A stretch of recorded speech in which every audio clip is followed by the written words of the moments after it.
请来继续来看这个电影《挖金仔》的传说，伫咧现实，敢真正有可能会来发生咧？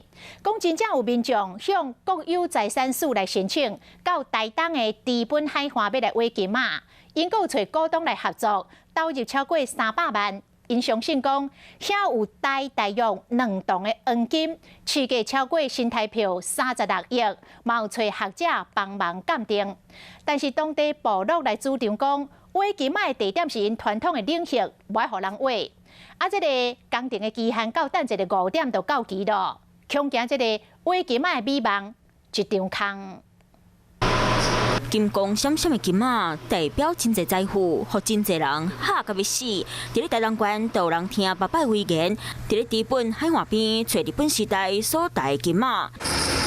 会知怪手就来到现场开挖，经去探测结果，姓老的股东真自信，相信这家只有买2栋的金仔，若是真正挖到，市价会超过36亿新台币。不过，规个找宝藏的过程并无顺利。208万，这样子啊？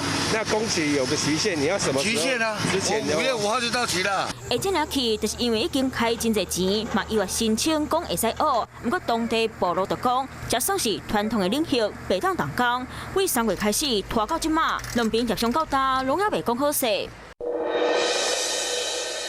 协调会是我开的啊。他们没有出席吗？他们原住民没有人来，县政府派人来。国有财产局派人来。对。陈建忠议员派他的助理来。对。好，我们就证明了，我们开这个协调会，希望大家来协商。可能资讯的过程有落差啦，沟通的部分是有落差。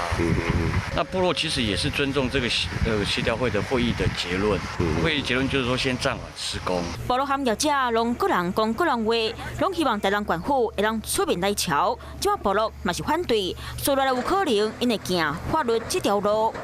大家好，我是林依文。想要掌握多元的新闻资讯，当然也包括体坛动态，就要锁定华视新闻频道，还有订阅华视的 YouTube 频道，按赞、订阅、开启小铃铛。